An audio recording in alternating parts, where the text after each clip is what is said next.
Hello, everyone, and welcome back to the Steam Forward podcast. As always, I'm your host, Savannah, and today our guest is Donna Caudill. And Donna Caudill is a Johnson & Wales alumni as well as Chef Grace that we just had on this podcast.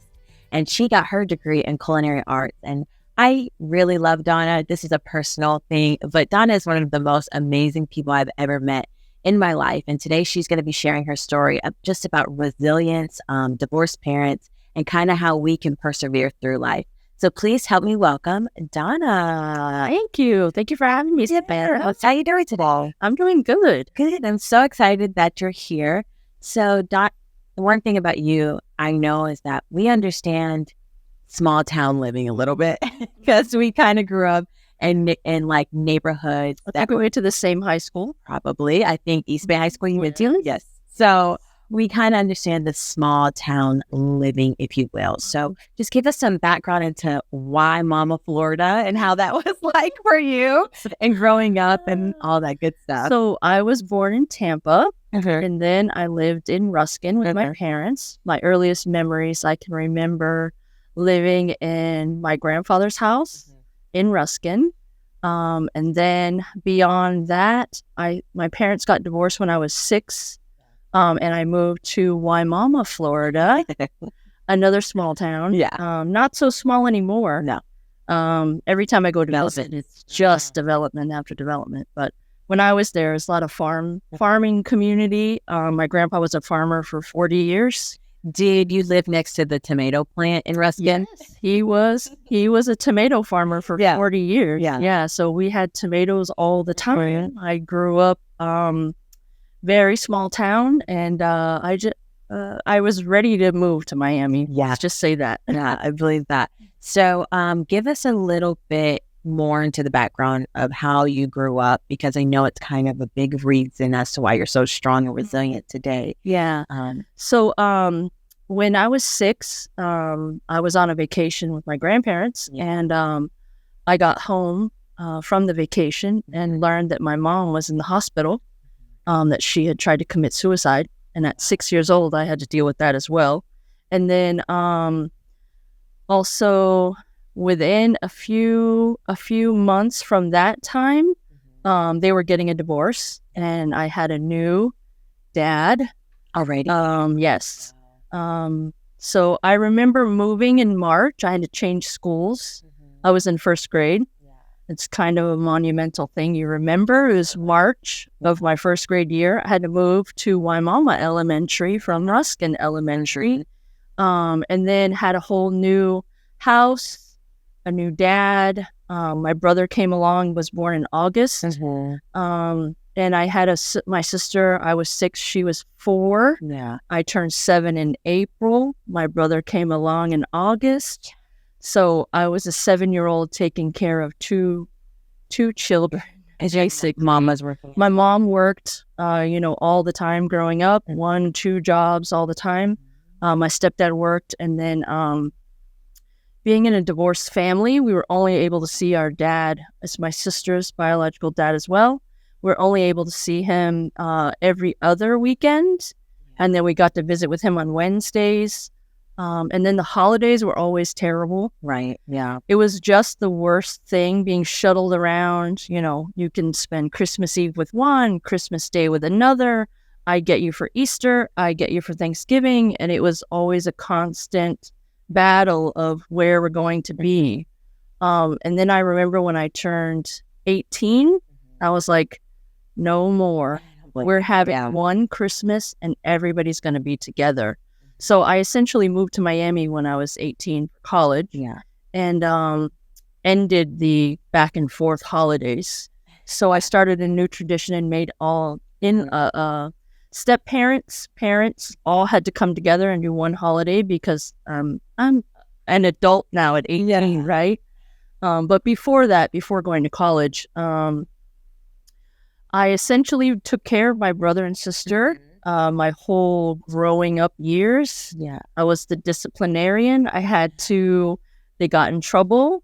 I had a corner. They had to go and stand in the corner. So you're kind of like mom to them. Yeah, my brother called me mom a few times. And I had to correct him. I'm not your mom, I'm your sister. And it was a big responsibility. Absolutely. But I think whenever God has a plan for your life, he can use anything. Absolutely. And for me, I learned completely how to manage people, manage a house, Yes.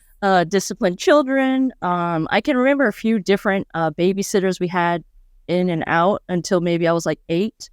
And then essentially in the summers, it would be full on, my parents would be in working. Yeah. And then I would be, we were latchkey kids. When you come home from school, you go in, you lock the door, you don't let anybody in.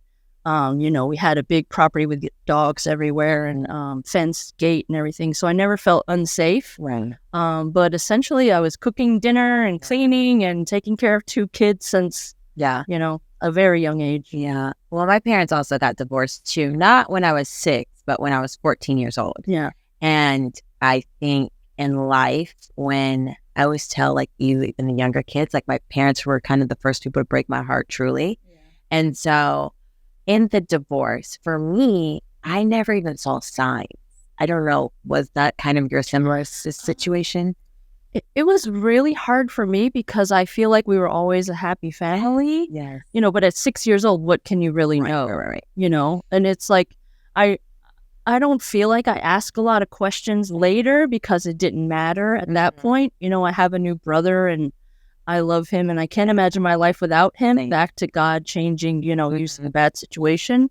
But for me, it was, I guess heartbreak, but devastation. Yeah. And the trauma of the shuttling back and forth. And it was never really anyone saying a bad thing about the other parent. Right. Yeah. But it was the adjustment to, my mom sat me down one day and said, oh, now you're going to call him dad as well. So I have a stepdad that I call dad, and I have my dad that I always, call him dad, obviously. And then my dad got married maybe a couple years after they split up. So I have a stepmother as well. And I don't know, for me, it was the most devastating thing that's ever happened to me in my life. And I think as you get older, you kind of just forget about all the bad things. Yeah. And I thank God because I have my brother, and I love him so much. I can't imagine my life without him. Yeah. So it's okay, that my parents had to split up because I won in the end. Yeah, I love that. I love that you made it this positive thing because you have, it seems like a great relationship with mom and dad. Mm-hmm. Well, I love that so much. So Donna, you were the first one, right, in your family to go to college? Yes. So I'll tell you a quick little story. Yeah. There is, in 5th grade, 4th and 5th grade, I loved Martha Stewart. Okay, I tell you, I had the cookie cutter set that she sold in the catalog in copper. I had the baking set that she had, every piece. I would, work little side jobs and save money and stuff. And then I would bake full sheet cakes in 5th grade for my class and decorate them. So in the summer of, I think maybe sophomore or junior year, I would travel every summer since I was 6 to 17 with my grandparents on a car trip. And so this time, we weren't able to go on that vacation. So we ended up going to Sarasota, Venice area, stayed at a hotel. So me and my sister decided, we're going to go and walk around and check everything out. We were like, it's the beach, 16, 17, and, 14, 15 years old. And so we're going to walk around, check it out. So we go to sit by the pool bar, and there's a woman there. She was the bartender, essentially. And she goes, she's asking questions, what college you're going to go to. And at that time, I'd already got accepted into UCF, University of Central Florida. And my plan was I was going to study communications. My only rule my parents had for me of going to college had to be in the state of Florida. Yeah. I was like, okay, Orlando's in Florida. I can go there. But this lady tells me, she goes, what do you like to do? And I was like, I like to do cooking and things. And she goes, let me tell you the story. So she tells us the story of her being a private chef and cooking on a yacht. And I thought, wow, this is cool. And she told us the whole story. And then she goes, one day I'm making lunch, and the guest of the day was Martha Stewart. And I was like, oh my God, you cooked for Martha Stewart? I was so excited. And so then she told me about a culinary school in Miami. And I was like, oh, I could go to culinary school. Okay, so I found out there was a culinary school in Miami named Johnson & Wales. And we went for a visit, came to the school, fell in love, loved the school, everything about it. And then one of the chef's instructors there told me, he's like, oh, you should come and do the recipe contest. Yeah. I was like, recipe contest? Yeah. So I got excited. I remember I got my grandma's fancy plates out of her cabinet, the old china cabinet, and I made these strawberry orange muffins. I took the photos, submitted the entry, and then came down to Miami and ended up getting second place in the recipe contest. And I'm like 17 years old. And did the whole weekend performance, did the baking in front of all the chefs, and then got second place. And then I got like a partial scholarship. So then I was on my way. I was like, okay, I guess I'm going to move to Miami and study to be a chef. So literally the one person that I met in just random, it's only God, this random change of life vacation that we weren't supposed to be on because we always went on a road trip. We had to stay local that year. And then she ended up telling me about culinary school in Miami, and I only believed her because she cooked for Martha Stewart. Yeah. I love that. So before that, I had my whole life planned out of living in Orlando and studying at University of Central Florida. And God's like, nope, you're going to Miami. So because you're in a family that never necessarily went to college, was college pushed on you or just a decision you always wanted? That was one of the things my mom always told us growing up, is that she wanted us to do better in school than she did, right, and go farther than she did. So it was never a question that I would go to college. It was always a yes, I'm going to college, but it had to be in the state of Florida. Right. So for me, that's how I ended up in Miami at Johnson & Wales. Right. So I, if you guys didn't know, Grace and Donna are best friends for many years, and they met at Johnson & Wales. Yes, we did. And so I asked Grace, and so I asked her, what was the most profound learning experience that you got at Johnson & Wales? Oh my goodness! Wow. Here she said, she's like, I was a sponge, so I learned everything. I know, we did every extracurricular activity. They would post a special function on the board, and I did every single one. It's like I literally took advantage to the max of every opportunity. I did really good in school, and then I always did good in school because I'm an overachiever, a perfectionist, just like Martha Stewart. So for me, it was just being there and taking advantage of every opportunity that they put forth for us. Yeah. I can remember going to the Biltmore Hotel, working olive oil tasting and international olive oils from all over the world. And literally you tasted olive oils for 2 hours. It was amazing. Yeah. And then I went to the Doral Resort and Spa back in the day. Now it has a new name, and prepared a meal for 10,000 people. And that was the first time I ever saw conveyor belts in the kitchen.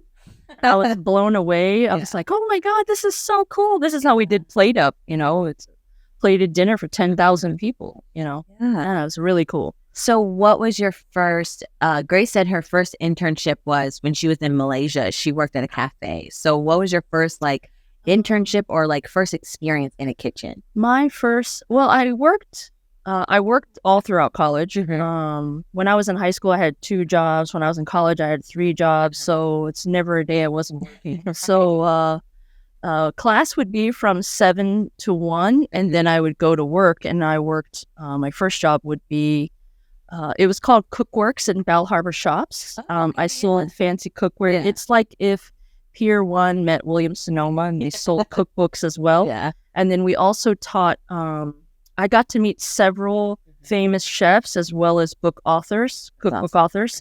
And then I would be their assistant and teach cooking classes to some of the ladies that would come in and different things.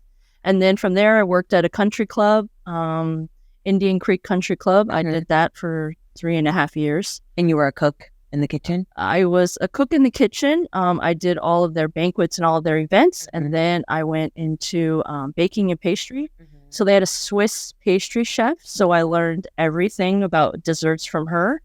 And I really enjoyed that. And then my first internship was at the Don Cesar Hotel in St. Pete Beach. 3 months I worked St. Petersburg? in St. Petersburg, Florida, the Pink Castle. Yes. Yeah. I worked 6 days a week. 5 o'clock in the morning until 11 p.m. for $6 an hour. So I was literally a slave for that.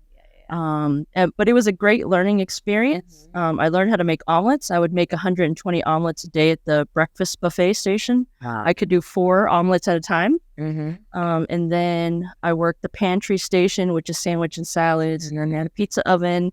And then at night, I would go to banquets and do a pasta station out on the beach. So that was really cool. They had tons of events and weddings and all kinds of stuff because the location is fabulous. Oh, yeah. So I did that. And then after that, I was like, I'm not working in a hotel ever again in my life. Yeah. I was like, I had enough of that. Plus, I learned early on that it's a men's world.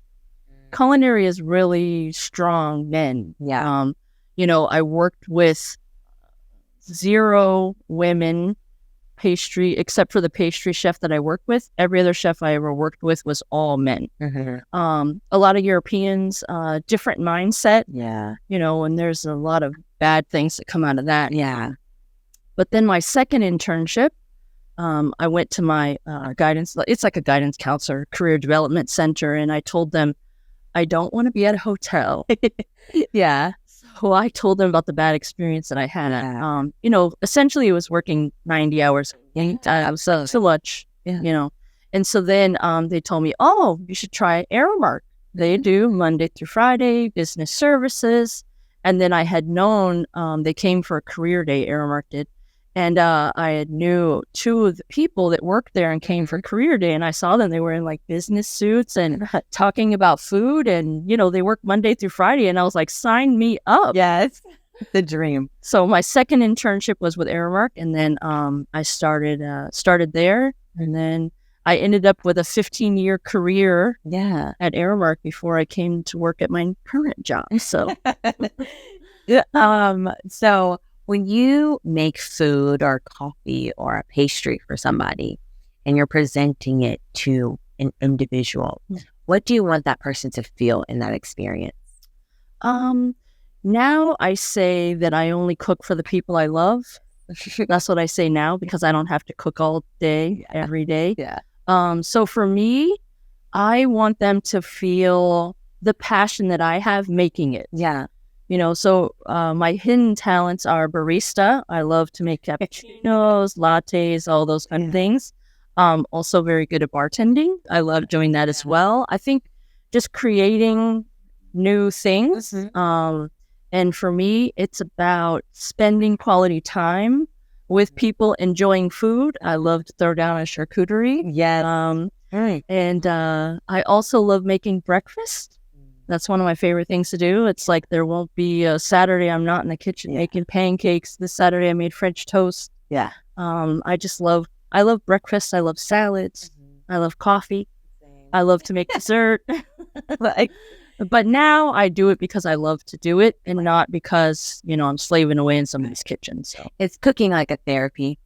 Sometimes it is. Yeah. Because I can go home and turn on the TV, zone out, have a glass of wine and cut up some vegetables. Yeah. It's therapeutic, just cutting a bell pepper. I don't know what it is about it.